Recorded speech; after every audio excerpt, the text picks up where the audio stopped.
In the high-octane world of F1, where speed and precision rule the tracks, a different kind of race was underway, one involving budgets and regulations. Picture this: the heavyweight teams, armed with budgets stretching into the stratosphere, initially resisted the idea of any constraints. However, the FIA, the Paris-based authority overseeing F1, managed to steer them towards compliance, despite the opposite. Let's dive deeper. The story of Formula One's financial laws began many years ago and ended with their introduction for the 2021 season. During the 2019 season, the FIA declared the cost cap measures will be included in the provisional 2021 regulations, with a focus on financial fairness. The global pandemic, however, caused a detour in the path towards regulation. The new financial rules remained in place, while the intended technical rule modifications were postponed. This brings us to the cost cap, a key component in the financial game.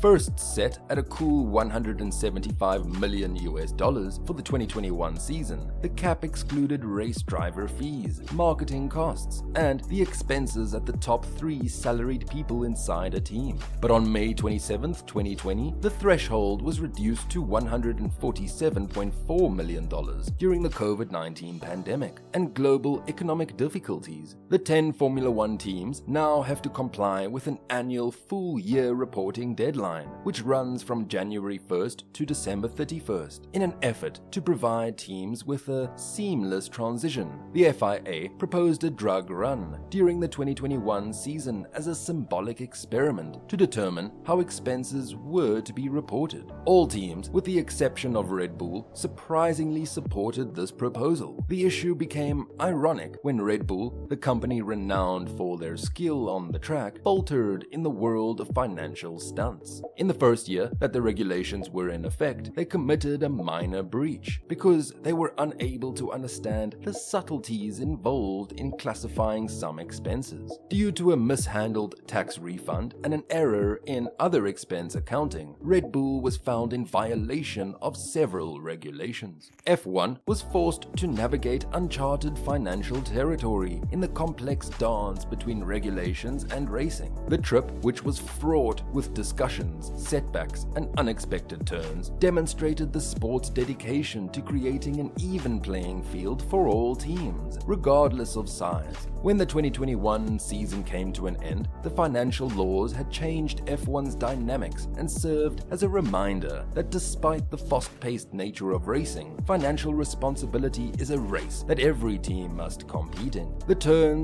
twists and turns of the F1 story will astound you. The current champions, Mercedes, were fined an incredible $7 million, which is the second highest amount in F1 history. The worst part is that technical rule infractions were the reason for it rather than poor performance on the circuit. Could you imagine such a commotion about technical stuff? Imagine this now. This year, Red Bull Racing appears to be going more casually with the RB19 modifications. In the meantime, Mercedes and McLaren are showcasing their B-spec vehicle combinations, posing a significant threat. It resembles a fast-paced game of vehicle chess. And now, for the thickening of the plot, the cost cap is currently a major topic in Formula One. The huge authorities who supervises it all, the FIA, is getting ready to reveal the team's 2022 financial statements. They've allegedly been questioning 3 teams like sleuths on a mission. Toto Wolff revealed the truth, stating that this year's Mercedes Q&A was more heated than the previous one.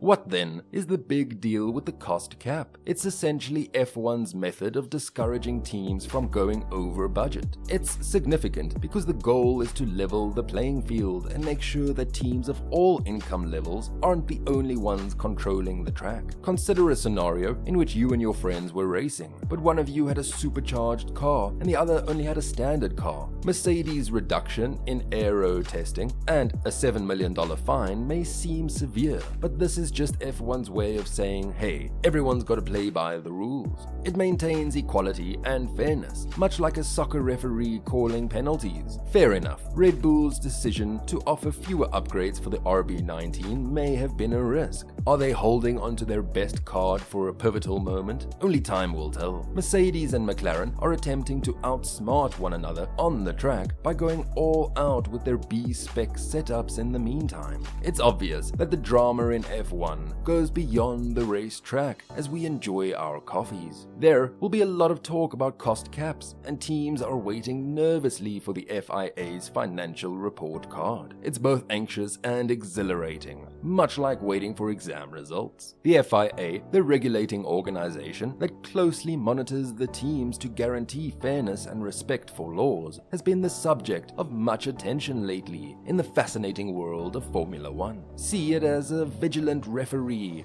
enforcing the rules in this intensely competitive game. The FIA has been closely examining Red Bull and a few other teams lately. Now, before you snap to conclusions, it's more important to make sure that everyone is in agreement than it is to apprehend someone directly. A new directive known as TD45 is a major character in the story. It functions as a series of rules designed to keep the larger teams, that is, the heavyweights with many pies in many pies outside the Formula 1, from abusing their position. To tell them, in effect, is to say, hey, you can't just use intellectual property from other projects without playing fair. We should all give the FIA some props for all the hard work and effort they put into auditing the teams. We assure you that it's not a stroll in the park. Now, by audit, we mean that they are examining the financial documents to ensure that all of the details add up. On a much larger scale, it's similar to your friend reading through your bills to make sure you're not overspending. The TD45 is a directive that functions as a fairness angel. It aims to prevent these large teams from being given a free pass to use data from their non-F1 projects without repercussions. It all comes down to keeping the playing field level and making sure that everyone engages in fair and honest competition. This is when things get a little bit complicated. Retrospective elements, or those that examine past spending prior to the regulation's implementation, are a feature of TD45. It's akin to stating, if you did it before the rule, we're still gonna check it out. For some teams, this has made it more difficult to balance their financial records. There are a lot of rumors circulating, and Red Bull is at the center of them. It is similar to being the talk of the town in high school, although instead of the focus being on who is dating whom, it is on the possible involvement of non-F1 subsidiaries in their racing program. Solving the puzzle of who used what and where is a little like being Sherlock Holmes. The FIA is investigating. The FIA will find evidence of any overly daring or careless behavior with the law. It's similar to a detective story, except they're searching for money clues rather than a smoking gun. It's quite the spectacle. Nothing seems to be off limits when it comes to the FIA's objective to maintain transparency, including online chats. Amidst all of this, there's a more general conversation over the evolution of F1's financial rules. Marco thinks more needs to be done to strengthen regulations and stop teams from skirting the law.